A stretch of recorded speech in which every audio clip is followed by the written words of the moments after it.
Hello kabayan, kumusta po kayo dyan? Sana po ay nasa mabuti kayong kalagayan. Nagtataka ka ba kung bakit ang sipag-sipag mo naman pero parang bakit ang hirap-hirap pa rin ang buhay? Pues kung bago ka lang sa vlog na ito, panoorin nyo po hanggang dulo at tsak na may kakapulutan po kayong aral. At ibibigay ko po sa inyo ang 5 paraan para makaalis sa kahirapan. Pero ito muna ang kwento. Nang ako'y bata pa, madiskarte na po akong tao.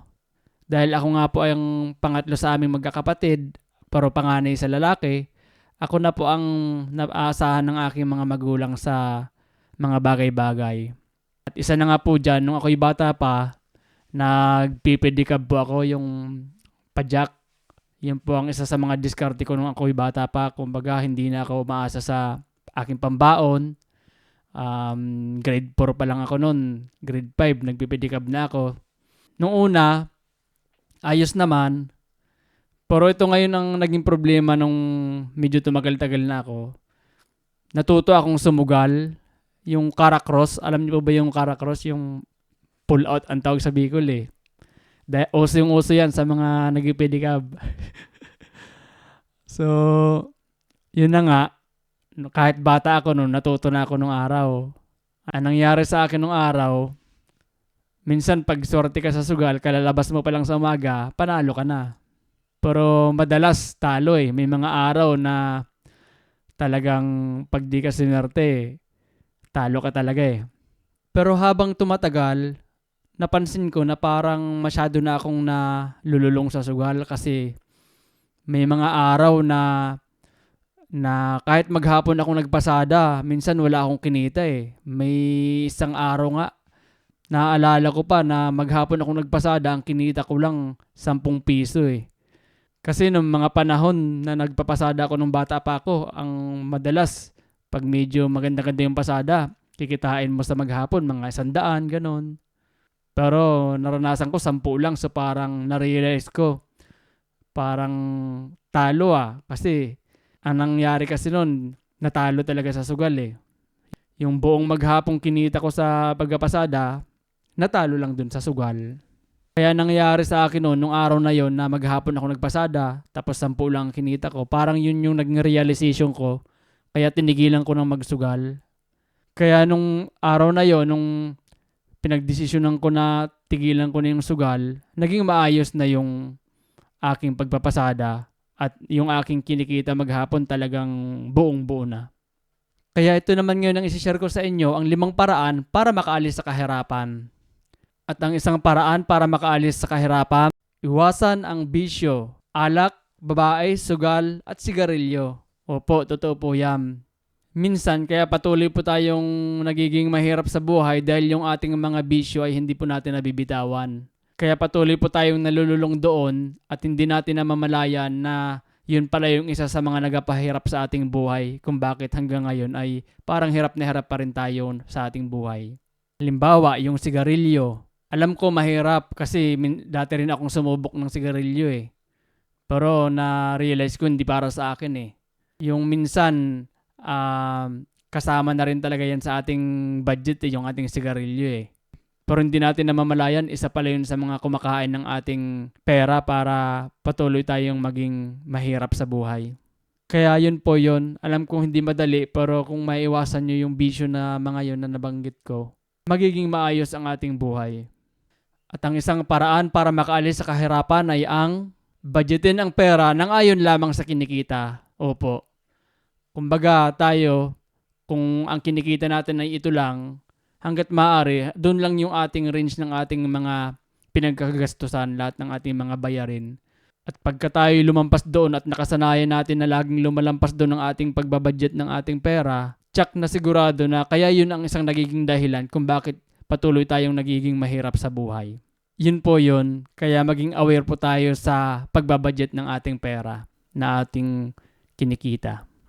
At ang isang paraan para tayo ay makaalis sa kahirapan ay ang iwasan ang pagbili ng mga hindi kailangan. Opo, kumbaga tayo, minsan pagka halimbawa namasyal lang tayo sa mall, tapos may mga nakita tayong mga magaganda, mga sale, minsan kahit hindi naman natin kailangan, bili-bili dahil nga kala natin mura, nakamura tayo.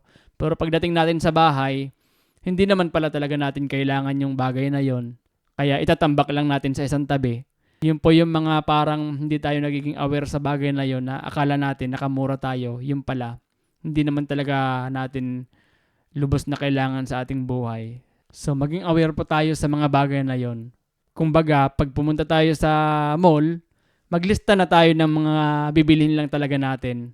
Katulad din yan ng mga pagpupunta ka sa grocery, halimbawa, ilista mo na yung mga bibilhin mo lang talaga kasi kung hindi ka maglilista, lahat dyan mabibili mo. Nakita mo, mura yung pagkain, bibilhin mo siya, pakunti-kunti, makita mo, marami na rin pala yung nagastos mo dahil dun sa paunti-unti na kinuha mo na kala mo, kailangan mo, tapos hindi naman pala. So yun po yung. At ang isang paraan para makaalis tayo sa kahirapan ay ang unahin ang needs versus wants. Yes po. Ibig sabihin po, unahin natin yung mga bagay na kailangan natin, mga kailangan nating unang bayaran, saka na po natin isipin yung ating mga kagustuhan, yung ating mga gusto. So, lagi po nating unahin yon sa ating pagbabudget. Unahin na kaagad natin yung mga kailangang bayaran. Ano ba talaga yung priority natin sa ating listahan. Hindi po yung pagdating ng ating sahod, unahin na muna nating bumili ng ating mga luho bago tayo maging responsable dun sa ating mga binabayaran. So, maging aware po tayo dyan. Unahin po lagi natin yung ating kailangang unahin, yung ating needs, bago ang ating mga wants. Yun po. Next, ang isang paraan para makaalis tayo sa kahirapan ay ang dumiskarte ka kung paano pa madadagdagan yung iyong kinikita. Kumbaga, nagawa mo na lahat magtipid, tinanggal mo na yung mga bisyo mo, naging aware ka na sa mga kinikita mo kung paano budgetin at kung ano yung mga unahin mong bayaran. Pero hindi pa rin po yan sapat kung ang ating pinagkakakitaan, nagiging source ng ating income ay isa lang. So gumawa pa rin po tayo ng paraan para mapagyaman ng ating source ng ating income. So hanggat maaari, maghanap po tayo ng paraan para madagdagan yan. Kasi lalo na po sa panahon ngayon na masyado nang matataas ang ating pinagkakagastusan. So kailangan po natin ng maraming pinagkakitaan sa ngayon. Hindi pwede po na isa lang ang ating source of income. Naniniwala po kasi ako na ang susi sa masaya at magandang buhay ay para tayo ay makaalis sa kahirapan ng buhay. Kaya kung gagawin po natin yung mga bagay na makakapagpaangat sa ating buhay at iiwasan yung mga hindi magandang gawain, tsak po na tayo ay makakaahon din. Ang kalaban po kasi natin dito yung kawalan natin ng disiplina lalo na sa paghahawak natin ng pera Yung ating perang kinikita, hindi po tayo naging aware. Yun po yung ating kalaban dito na malasta yung ating pera sa mga bagay na hindi naman pala kailangan. Kaya kung katulad ko din po kayo, samahan niyo po ako sa laban na to para lahat po tayo ay makawala sa kahirapan ng buhay patungo sa buhay na masaya at maayos na pamumuhay. At kung sa mga panahon po na ito ay isa ka rin sa mga parang hirap-hirap umusad sa buhay, huwag ka pong malungkot dahil naniniwala po ako na ngayon lang yan. Darating ang araw na makakaahon din tayo sa buhay, lalo't napanood mo tong video na ito. Sana may makapulutan kang aral sa mga tips na sinabi ko dyan. At kung isa ka rin sa mga patuloy na naghahanap ng paraan para makaahon sa kahirapan, join po kayo sa group na ginawa ko na AUPH. Yun po ay grupo ng mga tao na may mga pangarap sa buhay at patuloy na naghahanap ng solusyon para umunlad ang kanilang buhay.